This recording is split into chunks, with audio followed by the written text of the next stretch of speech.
ada benda saya sebenarnya tak kongsikan macam biasa. Saya kat sini rasanya dah 4-5 hari sebenarnya dekat area Padang dan juga Bukit Tinggi. Tapi entah macam mana ada pelbagai benda kan yang sangat buat jadi yang kena buat sangat-sangat. Jadi saya tak berapa nak kongsikan lah sebenarnya dari segi ialah share tip trading kan, sebabnya biasanya kalau saya ke mana-mana tempat lah luar negara, tak kira lah Southeast Asia ke ataupun Europe ke ataupun mana-mana kita pergi ke, saya memang akan kongsikan masa-masa sambil juga ialah nak capture moment kan. Masa tu je umur kita dan juga ialah timing kita kan. Okay guys, so ini benda yang saya tak pernah dedahkan sebenarnya. Bila saya terfikir kan, mungkin saya kongsikan ialah apa yang saya buat. Okey, apakah saya punya boleh kata average rutin saya dari segi trading kan.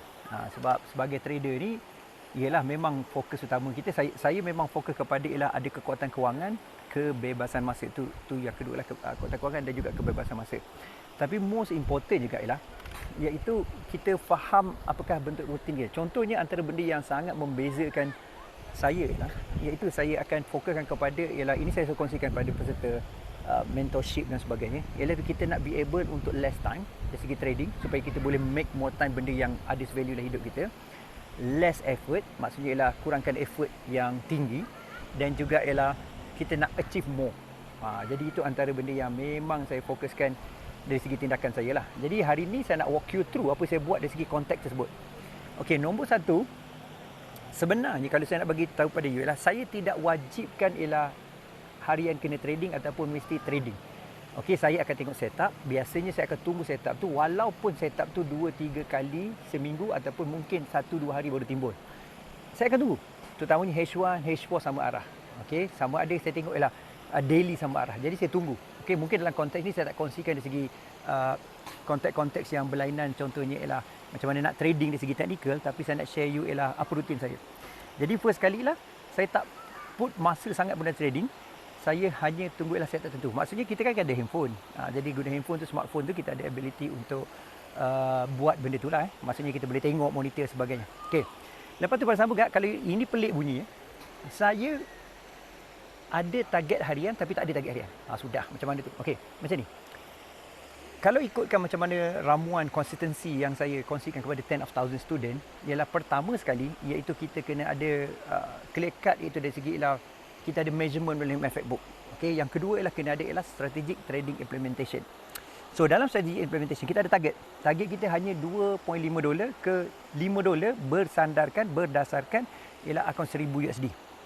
Jadi dia sangat sikit dan kadang-kadang dia trading sehari pun boleh cover seminggu punya profit sebenarnya guys. Jadi target saya macam tu. Jadi maksudnya ialah saya totally ikut mindset saya kepada strategic trading implementation yang saya bina lah. Tak kisahlah, kadang-kadang mungkin hari tu tutup $1, $3, $7 mungkin. Saya tak kejar pasal apa? Pasalnya saya guna strategic trading. Strategic trading ialah less time, less effort, big profit.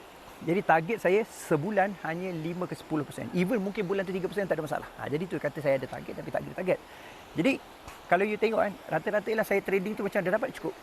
Sebab apa? Sebab kalau you kata coach tak tamak boleh lah. Tak, dia bukan isu tak tamak, saya tamak. Tapi saya tidak tamak kepada akaun yang dipanggil akaun performance. Itu akaun performance. Performance tu maksudnya kita nak jaga dia tak banyak pun. Kita nak maintain low risk low return. Itu yang kita nak maintain. Jadi dalam low risk low return ni, apa yang saya akan kongsikan iaitu kita fokus hanya 1%, 3%, 5%, 7%, 10%. Itu je. Tak perlu sampai berbelah. Pasal apa? Pasal effort yang saya fokuskan ialah pada scaling matrix. Okey, scaling matrix. Maksudnya ada akaun besar kat belakang. Okey, macam ni lah. You bayangkanlah kalau you ada akaun $10,000 kat belakang yang follow secara AI scaling yang kita gunakan, iaitu ialah kalau you dapat 5% kat depan, contoh ini standard, kita ada macam-macam matrix dia, tapi saya nak bagi idea dia. Katalah 5%, 10%. Okey, untuk akaun 1,050 ke $100. Of course tak cukup. Tetapi dia akan nampak banyak bila kat belakang follow dapat 5% sama. Okey, tanpa kita scalekan lot size, hanya scalekan capital saja. Jadi bila kita scalekan capital, dah tentu dia jadi 500 ke iaitu $1,000 which is akan jana pendapatan 2,000 ke 5,000, 2,000 ke 4,000 lebih sebulan. Which is banyak guys sebenarnya. Cuba you bayangkanlah akaun you besar. Tapi bila saya cerita benda ni, konsep dia halangan, modal saya tak ada, mana saya nak cari modal. Itu antara benda yang saya perasan main obstacle lah. Jadi macam mana you nak settle modal? Senang je. Dia nombor satu ialah pada saya, paling utama ialah bina skill set konsisten. Okey? Pasal saya always follow rules daripada Warren Buffett. Apa rules dia? Rules dia nombor satu ialah dia kata, iaitu bila you trading ataupun you invest, ialah never lose money. Jadi pada saya protect capital. Sebab tu saya tak kisah 1% ni. Tapi kita tak kaya depan tu. Because boleh tak tamak, saya masalah tak. Kita tamak dekat belakang. Okey, kita tamak dengan scaling. Sebab untuk kita grow pada exponential growth ialah pada scaling. So scaling ialah maksudnya kita scale lot size ataupun kita scale capital. Alright, kalau kita tak ada capital besar, kita scale lot size. Tapi jangan ada double up je. Sebagai contoh, kita ada modal 1000, yang depan ada 5-10%, gunakan lot size 0.0 tu terus jadi 10 ke 20%. Macam tu je sebenarnya. Tapi ramai orang fokus kepada cara lama, cara susah. Okey, saya buat cara mudah, cara kurang masa, steady sikit tapi untung banyak. So you pilih lah. Dua-dua tu ada possibility untuk banyak. Contohnya ialah dekat akaun main ni kita bantai grupkan 100 jadi 15. Tak perlu begitu sebenarnya. Sebab benda tu dia akan create inconsistency. Kejap dapat banyak, kejap habis. Benda tu kita tak nak, guys. Alright. So apa kita nak ialah pilihan B, iaitu kita nak monitor performance. Kecil je 135% tapi kita scalekan gila-gila. 80% effort kita pada scaling. Okey, 20% je trading. Jadi scaling pula automatic tu bestnya. You masuk scaling. Okey, berdasarkan apa yang saya kongsikan tadi, capital dengan skill set. Okey, capital mana nak cari? Capital ni banyak kan boleh cari. Betul tak? Sekali ada prop trading, boleh jadi corporate trade manager. You perlu ada consistent performance je.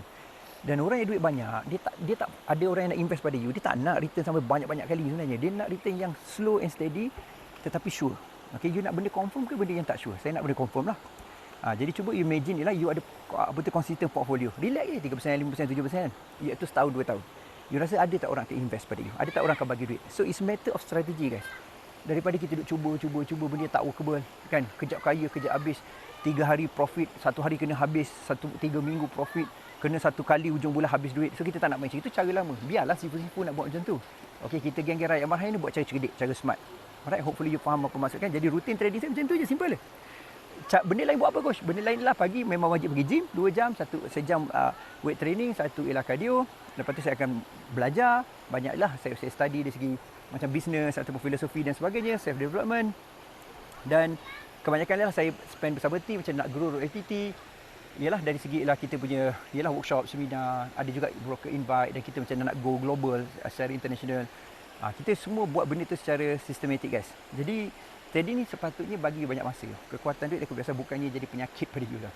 24 jam nak tengok dan sebagainya kan. Anak isteri pun tak ke mana. Duk handphone je. Tu bukan cara dia. Okey. Itu cara normal trader. Kalau you nak jadi legendary trader, betul-betul kau fokus kepada iaitu apa yang saya kongsikan. Itu je rutin saya. Simple je sebenarnya. Jadi kita boleh buat je kehidupan kita biasa. Kekuatan kewangan, kebebasan masa, total freedom pada saya. Pergi mana saja bila-bila masa, buat apa saja. Alright, jumpa nanti.